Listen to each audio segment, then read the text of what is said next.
Welcome to the Self-Service Generation podcast, where we explore how technology impacts, improves, and enables the customer experience that we all expect from businesses and organizations that we engage or work with. Don't worry, we only keep it to 20 minutes, so hopefully you'll find it interesting. Thanks very much.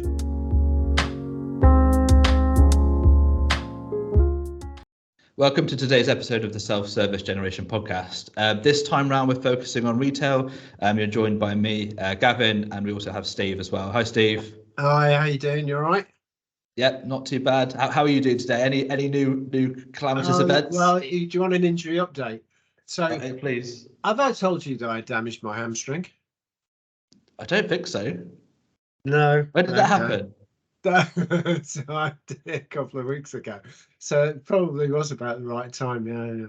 So no, I've torn part of my hamstring. So no, it's only small, so it's not bad. But then I was being nice and careful to it, and then decided to go down the beach. And the beach is a really bad place for hamstrings. It's not a good place at all. So I did it again and overstretched another one of my hamstring muscles. So that was then, I need to get some physio. You just need to take a break. We said this last time. Yeah, we need to properly allow ourselves to fully recuperate, have a rest. I realise now aches and pains are a real thing, and I'm still recovering. I've still got my my wrist cover on from Paul. But Paul. The thing is, it keeps feeling fine. And then we were taken down from Digital Plymouth Plymouth Web this morning. Yeah. And I was moving furniture and felt it go, and I was it's just more pain. So yeah. No, I've got a plan. Look, I had a plan, but the problem is, I went to the beach and we ran away from a wave, and then I pinned it again. At least we don't get sharks, otherwise you'd be in real trouble. That's right. Yeah, come on, go. So I have less limbs than I started with this week. So together we make a whole person. That's right, absolutely. Oh dear. So the topic for conversation. That's my update. That's my injury update. So I've got a couple of weeks off running, so I'm not going to be doing any running for a while. So we're both injured, but still able to talk and have a conversation and discuss kind of our topic. Yeah. For this podcast. Bore the socks off people. So that's what our intention is today. Let's see if we can aim to do. Hopefully it's informative, interesting, and hopefully there is it might be the sort of thing that people want to listen to just before bed. But it's all the service we like to offer. I think we've got the zeitgeist covered there. I think we're on one of these mental health calming podcasts is basically what we're turning into. So exactly. I think that's what we're going to be. And by listening to this podcast, they're providing themselves with a self-service. Oh, that's good. I like it. See, self-service all round, isn't it? I love it. Yeah. Okay. All right. So should we talk about serious stuff? Yeah, should we go You're back in charge today. It's all gone to pot, This is why that's just what happens when I'm in charge, the darting brain and everything. So the topic today is retail. Obviously, we've seen quite a major change over. Retail is one of those areas which is always innovating and always changing. From things like self-service. I mean, early days from things like vending machines, people being able to go in and buy snacks for themselves using technology as a system for people to be able to go and buy things. We've even seen things like pizza machines where people can go in and get pizzas for themselves from these machines, and it's changing in regards to those systems, as well as in things like in the transition on supermarkets. So the ability to be able to have kind of attendless kind of be able to go in and make purchases without actually talking to the human beings and manage the purchases yourself as well. The best example of that, and the most innovative example is the Amazon stores. Yeah. So the Amazon food stores, you go in, you don't even transact. They know what you've taken and had, and it's all just taken out your Amazon account. You just go, whoa, that's pretty amazing. You just kind of clip in, clip out, and off you go.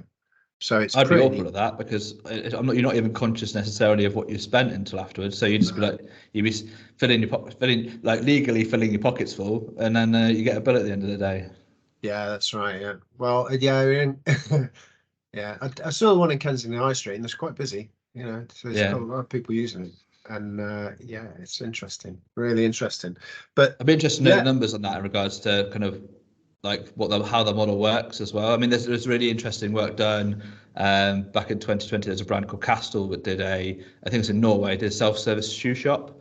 So you basically Oh can yeah. go in, you can try a pair of shoes on, and then you can order the shoes there and then. So they don't Right. have masses of stock, they don't need it, so it can be a small store.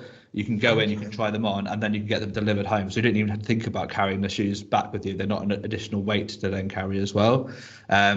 So obviously they can be in much smaller units. You've got 24-hour service. So Yeah. I'm not sure whether they let people. Obviously, you're free to then go in and buy shoes, which if it's near a pub might be a little bit dangerous. And then Yeah. you get home and there's just a piled high floor to ceiling of Yeah. shoes. Or you just go, look at these Bobby Dazzlers. You go, no, those were the sample ones. You weren't supposed to leave the store with those on. They biodegrade in 5 minutes being outside. And we're seeing this kind of transition away from kind of human interaction. And I think there's a big topic and discussion here as to whether or not businesses are just seeing people as just being an expensive resource, and whether there's going to be that transition towards like human interaction at a premium, which is an interesting topic on its own, I think. Yeah, look, the thing is, I mean, I was in retail for quite some years, a long time ago. I don't want to tell you how long ago that was. But but I managed stores and I worked for Moss and Moss is service centric. I was so service centric. But there was, I think there was a certain level of patience in the process. People were buying stuff. You'd have to buy shirts and bits straight away. You walk in, walk out kind of idea. Online was starting to come through. Next were very big at the time. They'd really got it nailed early doors because they'd got their directory. So the online for them was a very easy transition. But most stores weren't. And there was an expectation that you go in and get service, especially from somewhere like Moss Bros. But I know that they have now changed quite dramatically. I believe they're owned by a Chinese company now, but they are very much digital centric. So you Yeah. can order stuff online, and you kind of go for the fitting, but you don't go for anything else. So that's even changed. Even though the service element was there, now it's convenience over service. That's starting Yeah. to see the transition. And new generations coming through, digital native generations, or very much digital grown up with generations. It's a significant change in the way that people view how a retailer operates. Yeah, we've gone from a situation where you have a very limited time window of when you can make a purchase, which generally is the same time that everybody works, which is not massively convenient, No. to a situation where you could be shopping 24 hours a day, Yeah. or even if you have got an opportunity to pop in for, like I said, to go into Moss Bros and pop in for lunchtime, you then haven't got to think about all the element of carrying those elements, and they can be delivered. And it can be a quite quick interaction and experience, all the way to kind of online retail as well, where you've got that access to be able to buy things whenever you want to, like at that time which is convenient to you and that makes the most sense to you when you're in that downtime. Yeah, well, absolutely. So you're always making a purchase out of normal shopping hours, unless you are off on a day or you're part-time Yeah. working or whatever, or you actually work in a city centre, which again is becoming rare. We got remote working now happening, so there's less people traveling into work in that regard. It's an extraordinary sea change, really, if you think of our habits and behaviours of how we live our lives. Yeah. I mean, I remember when Sunday opening started to become a thing, and it was everybody had to do it, and Yeah. basically all we were doing was splitting revenue over Saturday to Sunday, and there was a little bit of a gain, but it wasn't really economic to do it. But everybody had to do it because everybody else did it, so Yeah. it became a self-fulfilling prophecy in the way that it was just you had to do it because the competition are doing it. And I think this is where we are now with the digital journeys. Retailers have to do this stuff, no matter how big or small you are. You've got Yeah. to consider the convenience of your customer because they haven't got the tolerance for it. Yeah, You know? and also you're seeing, yes, and back onto that, you're seeing this kind of, it's being driven by the online, the kind of convenience element is being driven by online retailers, and Yeah. the kind of the traditional brick and mortar stores are having almost to play catch up from a not just from a how do we get these products to these people, but from a customer service point of view. And I know you've been doing some work with Beauty BA on how you can kind of increase that kind of that interaction and improve the way that people are interacting using the work that you're doing chatbots. Can you talk to us a little bit about that? Well, the chatbot stuff was interesting. So we've been working with them for about 4 years now, and their demographic is 16 to 24, female. They're big, massive. If nobody's heard of Beauty Bay, they're a massive cosmetics firm. So if you're not female and 16 to 24, then you probably haven't heard of them. But they are global, really, really big retailer, and very, very busy business, and extraordinarily good at what they do. But what they've done now is they introduced the chatbot via us, and we built that out, and that's now become their primary point of contact for their customer service team. So that includes all the socials, Facebook, Twitters, anything, any of those channels, Insta and all the rest of them, which are big channels for them, but the chatbot is the first point of call. And and it provides as much self-service as people need. It's very well accepted. Overall, we had early doors, we had a big acceptance rate of doing a survey on the feedback journeys. We had about 65% acceptance rate of the chatbot in its early days. Wow. We've got down to kind of resolution tracking now, so that we've got better information on when somebody's actually in a task journey rather than just generally browsing around to see what's going on. We're now looking at over half of the people are very happy with what's happening, and you get about a quarter that are neutral, so they're usually going to do something else, or they've not really given us the feedback in their resolution questions. And then you've got about a quarter they're not necessarily happy.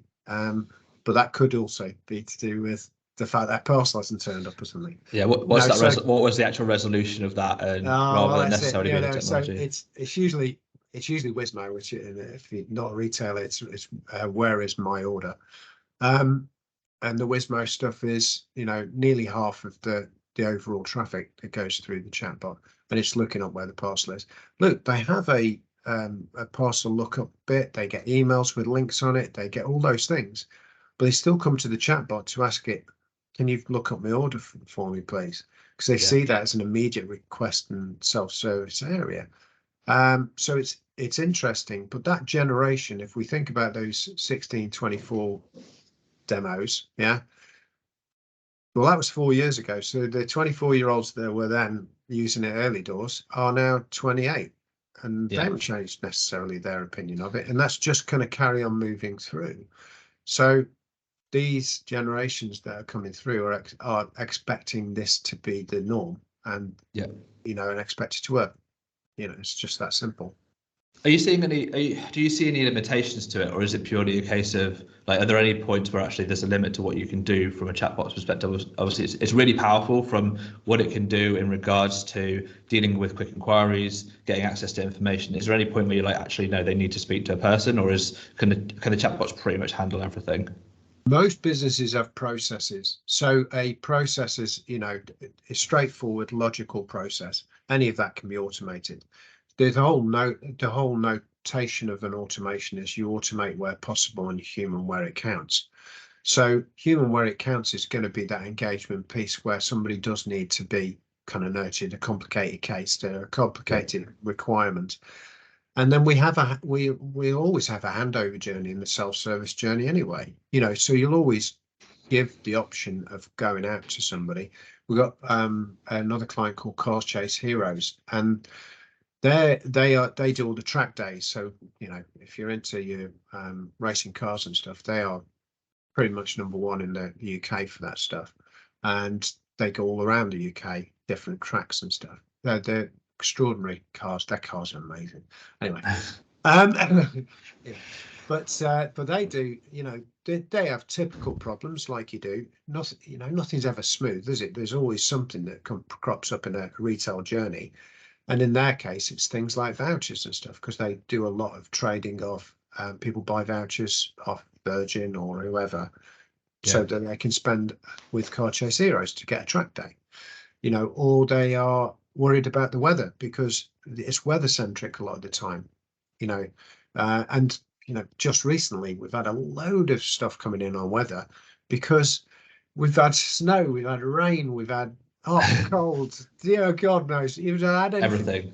So of course people got a track day coming up, so the season's kind of opened again, and they're going, is it on? Is it?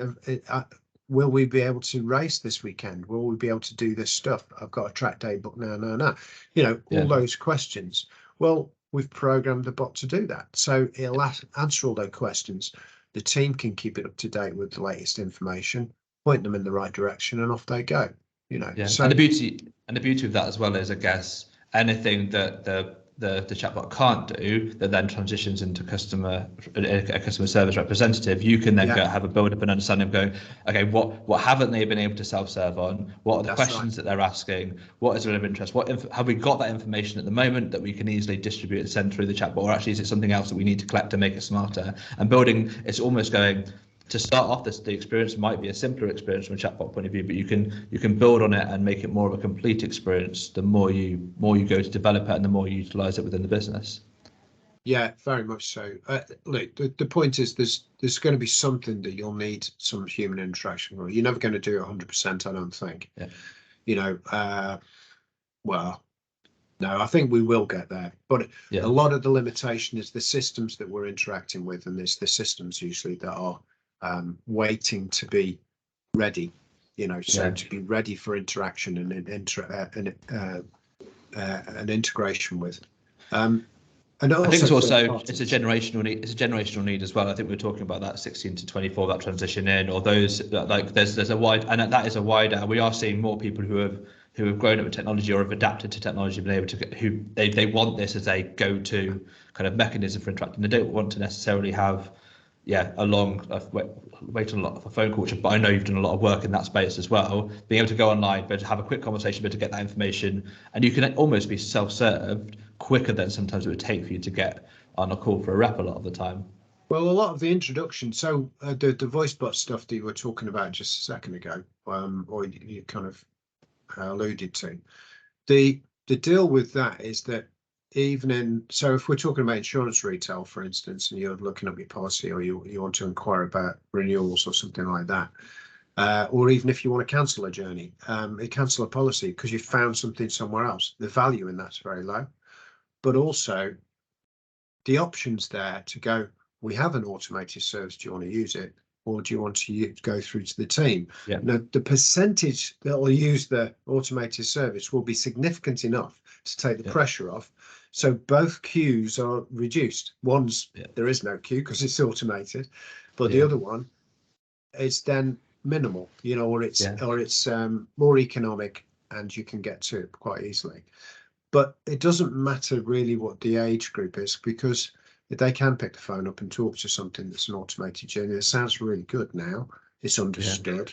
You can know language barriers now. You can have it multilingual. So there's good access points that might be better, than humans in a very straightforward process, and then with the option of handing over when it gets complicated. Yeah, definitely. And again, back down to that point, it means you're not necessarily having to staff a call center 24 hours a day with reams of desks of people. You can redistribute people around the business into areas where they can have better benefit, and where you can also self-service. You can, while still self-serving or offering a level of service to customers 24 hours a day. Yeah, well, look, we have in the UK at the moment, we've got a crisis. We've got this perfect storm of issues trying to get staff in. It's that simple. We can't get the number of people that we need to provide a good customer service reliably and consistently. And so you've got to know that you've got some sort of fallback to at least help some part of that process and take the minutes off. I was talking to some guys. There's a great team that we integrate into on our chatbots called Natta, and they are a great business. They do all multi-channel stuff, and they are they work with ASOS, and ASOS are, you know, the amount of orders go through ASOS is just astronomical, you know. But they were saying that, look, they've helped design some of the UI, so they've got all their conversations for a person in one screen. It's all there, and we automate some of those. But they have this. They added a button as a confirmation button in a, you know, response, like, do you want to press go type of thing. And ASOS had a right go at them. It says, do you know how long it takes to press that button? It takes like 3/4 of a second, but we got like 50 million messages going through and through. So that is, you've just added X amount of hours a month. So I think just by doing that, and this is the point, you know, if you've got volumes going through, if a voice bot, chat bot can take a few minutes off a flow to gather information, get all that stuff done, do the identification of who they are, whatever that process is, even if it then goes on to a human, the cost savings can be massive. Yeah, and also that human who comes into the call can see a history of kind of what the conversation is and understand, have some context before the conversation starts as well, rather than going in blind, which is quite useful. So it's a semi-self-service, but it's helped them be more proactive in responding better and you know, and whatever. And some we turn into outbound organizations because we don't necessarily do the processing. We gather all the information so that the business can come out with a solution. So it's done, you know, it's a done deal. And although and it's a difference. And with the technology developing at the moment, obviously the cost of implementation are decreasing. Well, to some extent, obviously, there's an element of kind of need to build the infrastructure in place. So there is an investment, but when you look at the ongoing cost savings in regards to efficiency, hiring team members for growth, and you look at it from a long-term point of view, it just makes so much more sense to be able to drive that, find new ways of driving that efficiency, and start with that kind of customer-facing point, because you've got 2 wins, and you make it really easy for the customer to interact. They come away with a better experience while also saving kind of the investment on the bottom line from a staffing and ongoing point of view. So yeah, it benefits both sides.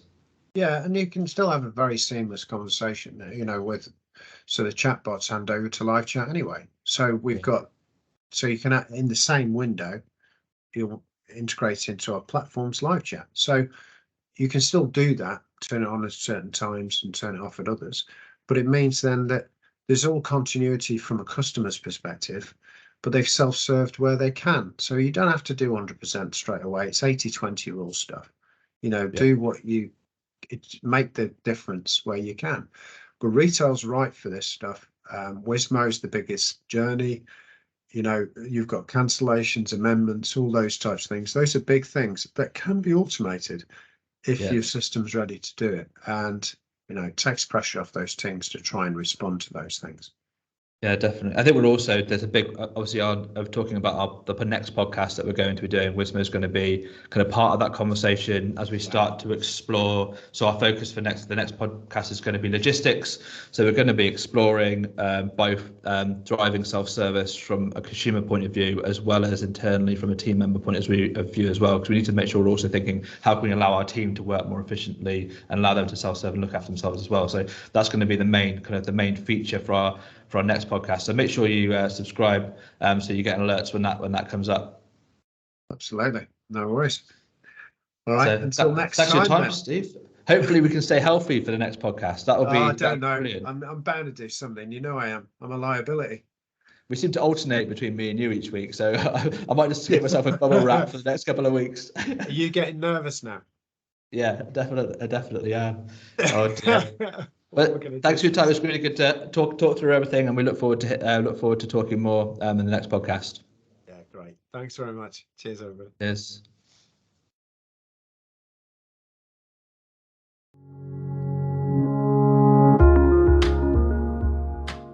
Thanks for listening to the Self-Service Generation podcast. We hope you enjoyed it and found it interesting. Look out for more in the series where we take deep dives around specific challenges in this space. Until next time.